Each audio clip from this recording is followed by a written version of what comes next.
Hello, good morning, welcome back to my channel. তোমরা সবাই কেমন আছো? আশা করি তোমরা সবাই অনেক ভালো আছো আর আমিও বেশ ভালো আছি। তো চলো, নতুন আরেকটা দিনের সঙ্গে নতুন আরেকটা ভিডিও শুরু করলাম। আর আজ জানো তো, এখানে একদম রোদ বেরোয়নি, পুরো চারিদিকটা ধোয়া ধোয়া ধোয়া ধোয়া হয়ে আছে, কুয়াশাতে ভর্তি।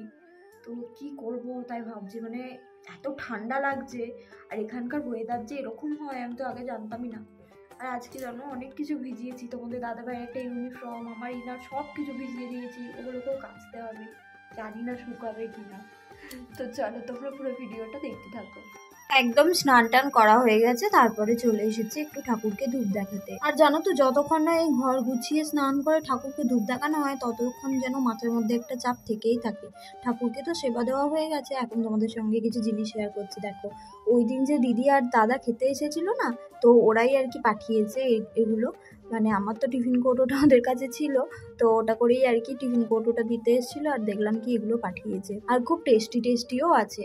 তো যাই হোক, এখন একটু খাওয়া দাওয়া করে নেব, কারণ ঠাকুরকে তো সেবা দেওয়া হয়ে গেছে, এবার খাওয়া দাওয়া করার পর তো আবার নিজের কাজে লাগবো, সেই কারণেই। আর এই কুর্তিটা পরলাম আজকে, কেন কি এই কুর্তিটা জানো তো, গরমে পরলে না প্রচণ্ড পরিমাণে ইচিং হয়, সেই কারণে ভাবলাম কি এই কুর্তিটা আমি শীতকালে পরে নেব। তো আজকে ব্রেকফাস্টে বানিয়েছিলাম রুটি আর সুজি, কারণ আমার তো সব থেকে সহজ উপায় এটাই মনে হয়, কি এটা তাড়াতাড়ি অনেক হয়ে যায়, সেজন্য।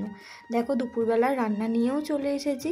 তো ডাল করছি, আর ওদিকে হচ্ছে ইন্ডাকশানে ভাতটা বসানো আছে, আর তরকারিটা তো হয়েই গেছিলো। তো আমাকে ফোন করে বললো যে তুমি খাবার রেডি করো, আমি আসছি। আমি খাবার রেডি করে বসে আছি, মানুষের কিন্তু এখনো পর্যন্ত পাত্তা নেই। আমাকে ফোন করে বললো যে ভাত বাড়ো, আমি আসছি। আমি ভাত বেড়ে বসে আছি, এখনো মানুষের পাত্তা নাই। দেখা যাক এখন কখন আসে। খাওয়া করা কমপ্লিট হয়ে গেছে, তোমাদের দাদাভাই একবার এসে খেয়ে গেল। এখন সব কিছু কাজ শেষ, এখন একটু শোবো। শোবো বলতে দুটো ভিডিও পড়ে আছে, দুটোকে এডিট করব, ভয়েস দেবো। তো চলো, আবার বিকেলে দেখা হচ্ছে। তারপরে তো খাওয়া দাওয়া করার পর একটু শুয়ে ঘুমিয়ে পড়েছিলাম। আর আজকে সন্ধ্যেবেলা তো রান্না বান্না নেই, রাতের রান্না নেই, কারণ দিদি নেমন্তন্ন করে গেছে। পুচকুর 1 মাস পূর্ণ হলো, তো ওদের নিয়মে হয়তো কিছু আছে, কাউকে খাওয়াতে হয়, লোকজন। তো এখানে তো নিজেদের বলতে আমরাই আছি আর ওরা আমাদের আছে, তো সেই কারণেই আর কি বলে গেছে। তো ওখানেই যাবো আজ রাতে খেতে। আর একটু বেরোচ্ছি পুচকুর জন্য কিছু কেনাকাটা করার জন্য আর কি। আর জানো তো, আজকের দিনটা না অনেক খারাপ একটা দিন, কারণ একজন ফৌজি দাদা মারা গেছে অ্যাক্সিডেন্ট করে। অনেক আস্তে স্কুটি চালাচ্ছিল, প্লাস তোমরা তো জানোই যে এখানে হেলমেট ছাড়া এক মুহূর্ত অ্যালাউ নেই। দাদা হেলমেটও পরেছিল, কিন্তু তবুও ওই যে নিয়তি থাকে না, অনেক সময় একটুখানি পড়লো আর মানুষটা শেষ হয়ে গেল। কালকেই নিজের ফ্যামিলি নিয়ে এসেছিল কোয়ার্টারে নিজের সংসার করবে বলে, কিন্তু দেখো সেই আশাটা আর পূর্ণ হলো না তার। সেই আশাটা নিয়েই তাকে চলে যেতে হলো। তাহলে ভাবো একবার, বউটার কি অবস্থা, কতটা কষ্ট পাচ্ছে সেই মানুষটা। বাজার থেকে কেনাকাটা করে ফিরে পড়েছি। আর এই দেখো, পুচকুর জন্য নিয়েছিলাম হচ্ছে এই সোয়েটারটা। এটাতে 5টা সেট আছে। একটা হচ্ছে সোয়েটার সেট আছে, 2টো প্যান্ট, একটা পা ঢাকা প্যান্ট আর একটা পা খোলা, আর একটা আছে টুপি, আর একটা ওই গলার কাছে দেয় না, ওটা কি বলে আমি জানি না, তো ওটাই আছে। তো যাই হোক, দেখো আমার সোয়েটারের ম্যাচিং করে নিয়েছিলাম। আর আমি জানি ওকে এটা পরলে খুব ভালো লাগবে, কারণ বাচ্চাদের তো যা পরবে তাতেই অনেক সুন্দর লাগবে দেখতে, তাই না? তারা তো এমনিতেই অনেক সুন্দর হয় দেখতে। চলো এবার একটুখানি চলে যাই পুচকুর কাছে, কারণ আমার না মনটা সেই ওদিকেই আছে যে আমি কখন তার কাছে যাব, গিয়ে আদর করবো তাকে। কারণ 2-3 দিন হয়ে গেল একটু কাজের চাপের জন্য না আমি তার কাছে যেতে পারিনি।